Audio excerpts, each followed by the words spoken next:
Hey out there Akronites, welcome once again to Around Akron with Blue Green, and wow, do we have an amazing show ahead of us today. I'm gonna go over to Cuyahoga Falls and check out some Ohio Valley pizza. I'm gonna meet up with a local YouTube creator, Vanessa Michelle. I catch up with a local comic artist, Chuck Ayers. Now to kick this show off today, we're gonna head over to Kenmore Boulevard and catch up with Ethicrace.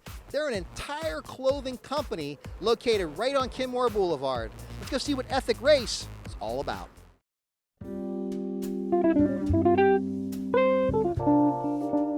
I would get up early in the morning and I would go to the candy store and I would go buy, it used to be Mr. Robinson's on Copley Road. And we would all go up there, we would buy Chico sticks, Jolly Ranchers, you know, they were 10 cents back then. So I would buy at least $5 worth of Jolly Ranchers. I would go back to school and I would keep all my candy in my desk. And all the kids around, you know, while we're doing work and everything else, they knew I would have the candy. So I would charge 25 cents per Jolly Rancher stick. I always had lunch money and I always kept money in my pocket at the age. I just always liked money. But clothing wise, I used to always, when I was little, I used to always want to always have my own clothing brand. And I love to dress. I love to get like match up stuff and look nice. But going back to like when I first, like to be an entrepreneur or whatever, like I said, it was about 5th grade.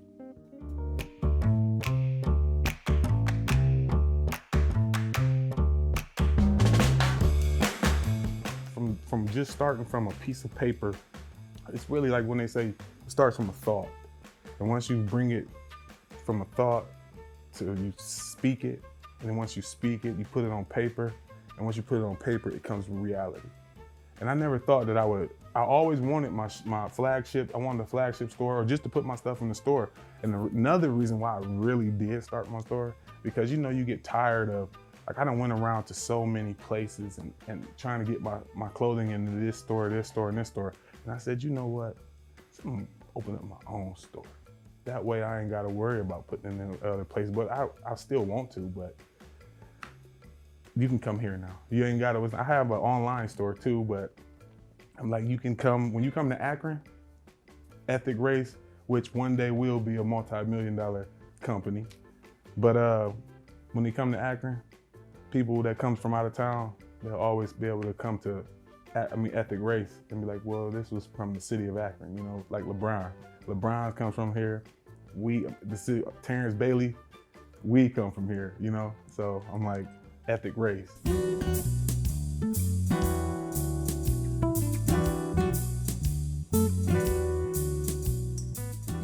I take pride in everything I do.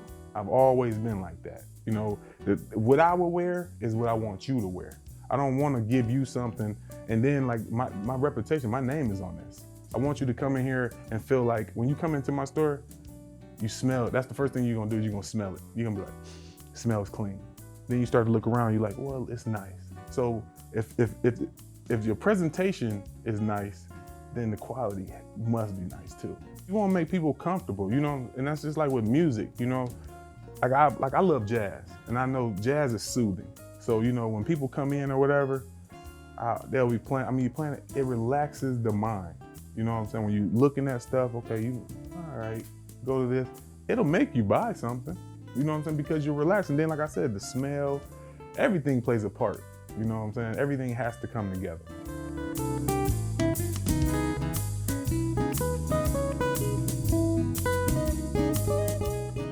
I'm big on ethics, you know what I'm saying, over morals. You know what I'm saying? Like I always say, that if you don't have morals, you can't stand for nothing. You know what I'm saying? You have to stand for something. And I've always been like that. So it just came to, it was God-given, you know, ethic, and then race. I think everybody's trying to pull us all apart. Us as black, white, Chinese, Indians, every ethnic background, you know? We all one race. We're just the human race. So I feel like me with morals, my clothing is not just for one demographic of people. It's for everybody. It's for every race, you know what I'm saying? And then morals just plays on everything. Like I said, if you don't have morals to stand on, you just out here, you just living. You have to have some type of moral, you know? So that's where it came from. And that's, like I said, everything was, I don't take no credit for nothing. Everything was God. And I mean that wholeheartedly.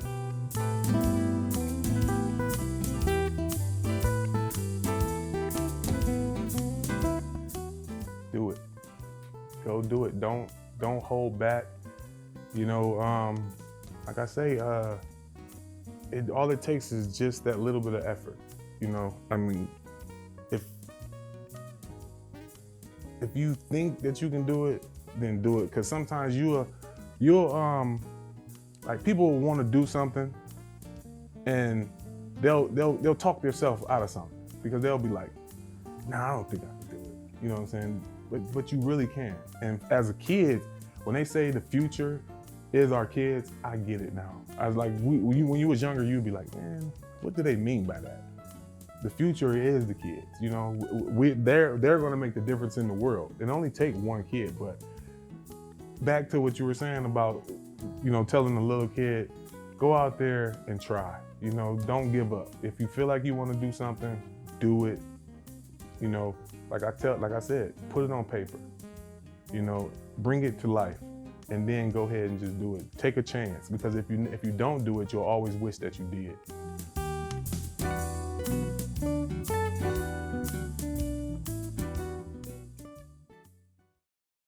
Next up, I'm going to teach you all about the pizza that I grew up with, the Ohio Valley pizza, DiCarlo's pizza. It's something like you've never had before, and to my surprise, there's one in Cuyahoga Falls.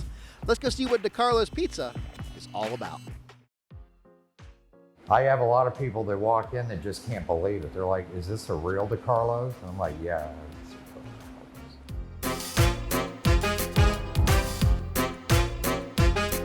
I was working at a restaurant in Portage Lakes, and I met Jeff. Jeff was a regular there, and we would have drinks after work. And Jeff brought the pizza from West Virginia, and it was cold when he brought it, but I was intrigued. It was the most unique pizza I'd ever had. The crust was crispy, the sauce was unique, the cheese was fresh, and it was just the best pizza I'd ever had.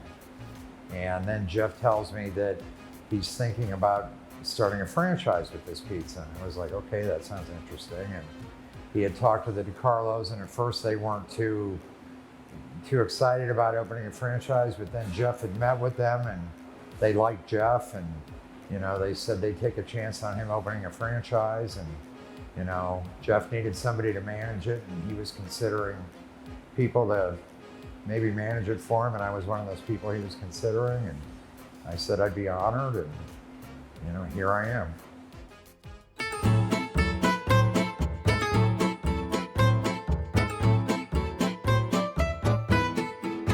We had a lot of training. David DiCarlo and his mother spent a lot of time with us making this pizza, and I spent some time down at their shop making pizza. David was very thorough with me down there. He basically made me bake in his store for about a week by myself, so I learned how to do it their way. But really, it's a very regional thing for the Ohio Valley. It's very unique to them. They're absolutely fanatical about it. I have never seen a food that had such a following as this, ever. I mean, they love this pizza. We have people come in that eat this pizza, and it brings them back to their childhood. I mean, it has such a sentimentality about it, you know, and people just, they love this stuff. It's just, you know, it really makes us feel good that we can bring this up here, because there are a lot of Ohio Valley people up here now. You know, they've fallen on tough economic times down there, like a lot of people have in the Rust Belt, and there's a lot of people, you know, from that region up here. And we have a big following up here, and it's getting bigger every day.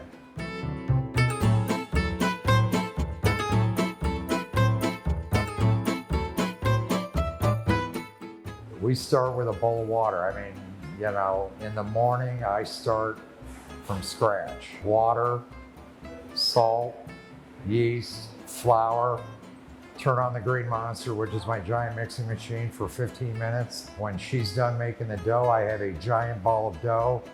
I drag that over to my table. I cut that into 45 balls. I bag those balls. I put them in the fridge. I let them proof. And then those balls are stretched into crust. You can't get any more basic than that. Everything's from scratch.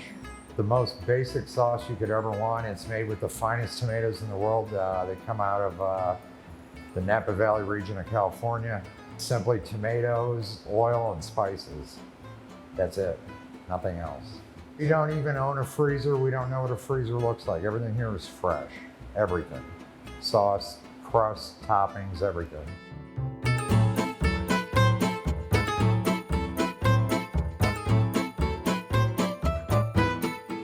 The pans we bake on are old.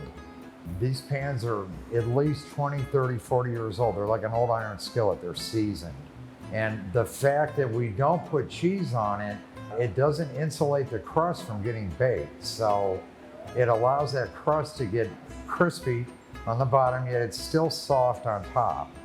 I think it maintains that crispiness because it's not baked with the cheese on it. I think that's the main reason that it's so crispy. But yeah, it stands up. It could basically sit in the fridge for 2 days and it's still crispy. And other people's pizza gets soggy. Ours never gets soggy. When you bake a pizza, most of the grease comes out of the cheese. It doesn't come from the pepperoni or the toppings, it comes out of the cheese. Since we don't bake the cheese, you don't get that grease. We have nice, fresh provolone cheese. Straight provolone, not a provolone mozzarella mixture. Straight provolone. Unsmoked, straight provolone. As fresh as can be. We do have a few people that request the cheese to be melted, which we will do.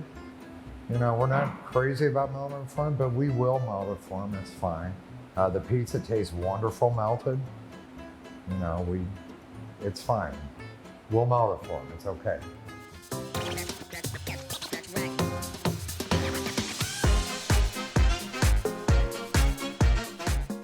We have pizza and we have pepperoni rolls. That's it. Which are like mini calzones. Made out of the same thing the pizza is, the dough, the cheese, only it's all melted. You know, it's baked in the oven, but that's it. I mean, we do what we're good at. When you call, we don't have JoJo's, we don't have wings, we don't have salads, just pizza and pepperoni rolls. But we feel like that's all we need. You know, there are other places to fill that niche. We fill the Ohio Valley niche.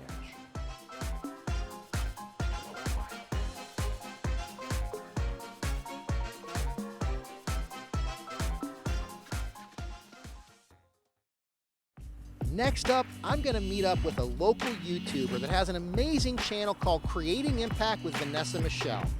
Let's go see what Vanessa Michelle is all about. I've always been naturally curious, and it just so happens that like journalism fits into that. My grandma, you know, she would always call me like nosy, like you're dipping into people's business too much or whatever, but I've always just been curious about why people do what they do, how they do it, and you know what inspires them or whatever, or just listening to people's life experiences. And I'm saying like even when I was little, so like me having a natural curiosity just took shape, you know, with being a journalist. With the work that I do now on my YouTube channel and then just independently with the double strip, everything that I do has a method to it. So like making people comfortable, it seems as if it's easy, but it's not that easy. And what I try to do is make the eye contact that's needed. You know, I make them very comfortable beforehand. I create a relationship with them beforehand. And I think stuff like that is really important. And I think oftentimes it's overlooked, but that's how that relationship is built. And I feel like when you build a relationship with someone and then you want to sit down with them or you want to ask those uncomfortable questions, it makes it like 10 times easier because they already have a rapport with you. So what people see in my shows, every single piece has a method, it has a reason. I've thought about it beforehand, from the location that we're in, to how they're sitting down, to what chair they're on, to how their body is positioned, to the colors that I'm wearing. Like, I'm looking at every single detail to make sure that person, based on their personality, is comfortable, so that when they come and they share intimate details, they're not worried about anything else but sharing those intimate details.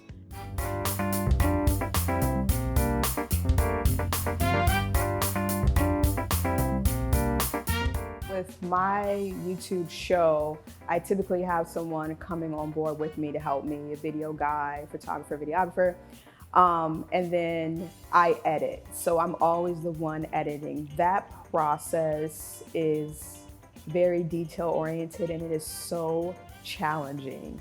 And it's challenging because you want to tell the story correctly through visual, but it's hard because we live in a world where everything is just microwavable, you know, and everyone just wants to see things going, sliding and stuff like that. So with editing, it's hard to create these fast-paced clips and fast-paced storylines when you really want to draw out a message. And you want that, like, you want that story to be told, like, you want it to be told correctly the first time. And if you mess it up, you will lose the essence of the story. And I never want to compromise that. So I'm constantly thinking about, okay, what makes the most sense? What could fit here? What could fit there?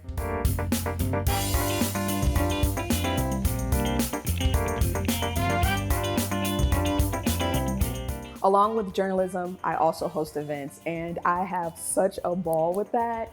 And I'm not gonna say that's easy. It is very hard to be in front of people. I don't care if they're small, big, large, whatever, whatever. It is very uncomfortable.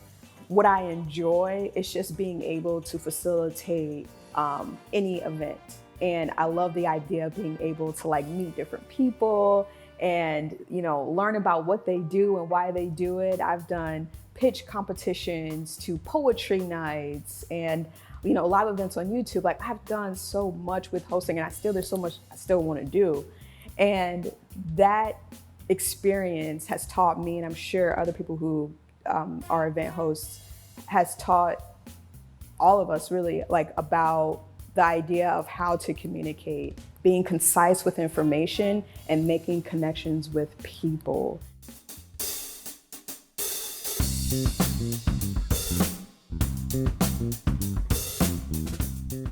In 2017 is when I started my original YouTube channel, which was Coffee Talk with Vanessa Michelle. And that was more like blog based. So I would take people on my adventures when I was going to get coffee. I was still interviewing people, but it was more of a vlog style. And about a year, I was kind of burned out, and I didn't know where I wanted to take my storytelling and things of that nature. So I took a little bit of a break. And when I came back, I wanted to have a more professional looking brand, something that would be easily translate into the mainstream world. So if Netflix calls me tomorrow, they can kind of see what my template looks like. It might not be totally up to their standards, but they can have an idea of what my show looks like. So I titled it Creating Impact TV. The reason why I titled it Creating Impact was because through my journey with being nomadic and things of that nature, I learned that creating impact was essentially what I was trying to do. And I was really involved in the community when I first started my YouTube channel in 2017. And I was like seeing so many people wanting to have an impact on the community. And I was like, wow, no matter what any of us do, we all essentially just want to create impact in our own way. And I feel like that was so unique and so special. So I named the channel that, Creating Impact TV with Vanessa Michelle. I just want to keep going, keep taking it just to larger levels and showing people that whatever impact they want to make, it's possible.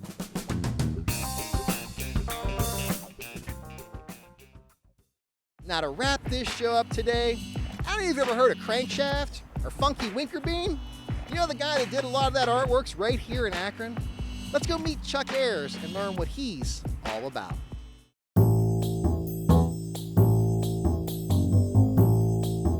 I've been drawing probably since I was 2 or 3. There was a show on called Andy's Gang. It was Andy Devine, who was an old, he was in some old cowboy shows, And he had this kids show on Saturday mornings. It was just this goofy kid kind of show, and he had this little rubber frog that would appear named Froggy. I had a toy rubber Froggy, and I drew it, and I was not quite 4 years old. And I mean, it's Froggy. My mom dated it and saved it, and so that's me. It's how I think, it's what I do. It's basically all I know how to do.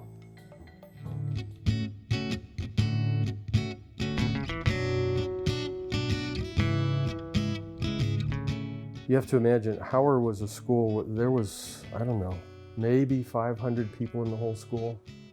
We had a football team that if we won one game a season, we thought that was a successful season. Somehow I got the job of doing posters that went up in the hallways during football season, and they were all cartoons about Howard beating all these other teams, which we never did. But it was my introduction. It was the first time I ever did cartooning. I remember one of my teachers, it happened to be the head football coach and my history teacher, who came to me and said, you know, I really like your cartoons. You're gonna be a cartoonist someday. I went, no, I'm gonna be a commercial artist. I'm not going into cartooning. And before I got into college, I was focusing on cartoons. Yeah, my first job right out of high school was with a small ad agency in town. I was there 2 years, and it was a good job. I learned a lot, but it was enough to teach me that that's not what I wanted to do with the rest of my life. And after 2 years there, I learned of an opening at the Beacon Journal. They were looking for a couple new people for the art department. I was still in school, so I could only come in part-time. But they hired me, and that was in the spring of '67. And I stayed at the Beacon until 1994.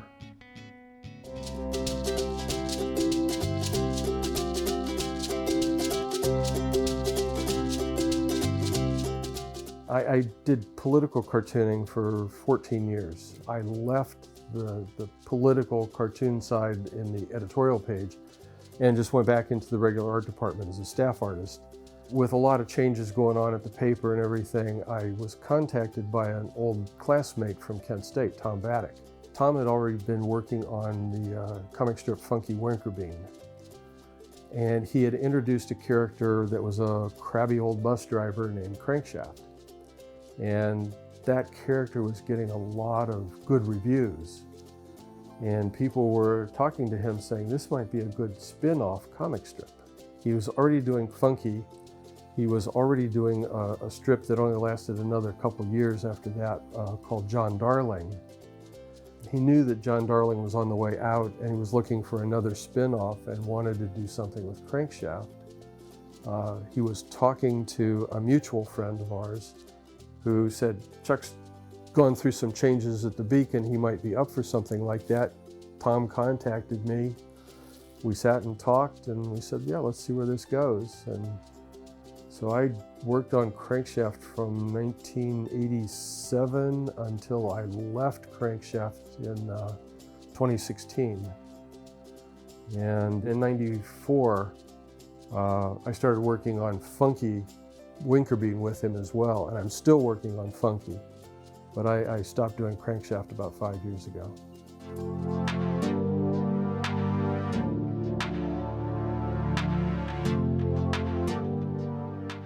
You know, what's the quote about follow your passions, follow your bliss?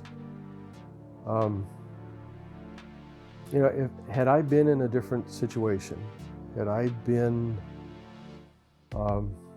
just in a family that no matter what the circumstances was, that I didn't get the freedom to draw all the time. I've known people that were good artists that came from families that just wasn't important enough. And so that sort of thing was stifled. But, you know, just draw and draw and draw and draw. It's following that passion. And once you build that passion, I think that's when the doors start to open. That If you're always drawing, people are going to see that you're always drawing.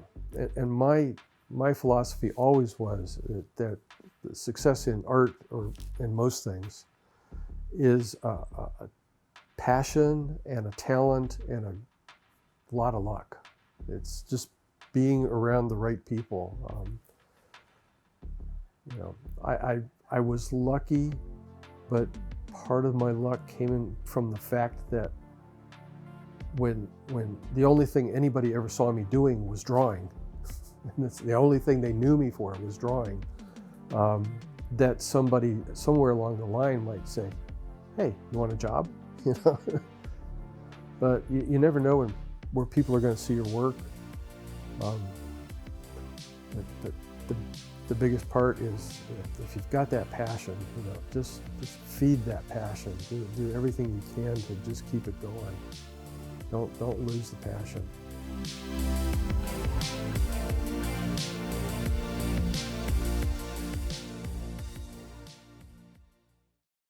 Thank you once again for watching this episode of Around Akron with Blue Green. Now, if you have any questions, comments, you just want to drop me an email, you can reach me at www.aroundakronwithbluegreen.com, or you can catch me on social media. Thank you. Have an amazing day. Oh, look at that. With you here, I even did a good job. I thought maybe that would rattle you a little bit. Yeah, I thought so too. I thought I'd throw it all off. I did good. You did good. It's the first time ever someone's been here for their own intro. Never had to help me before, I think. Yeah. That's right. Content hungry. I love it. She's getting content right now. Vanessa Michelle's here doing it. It's amazing. They'll probably be in the credits, I'm guessing. Ba-dum-bum. All right.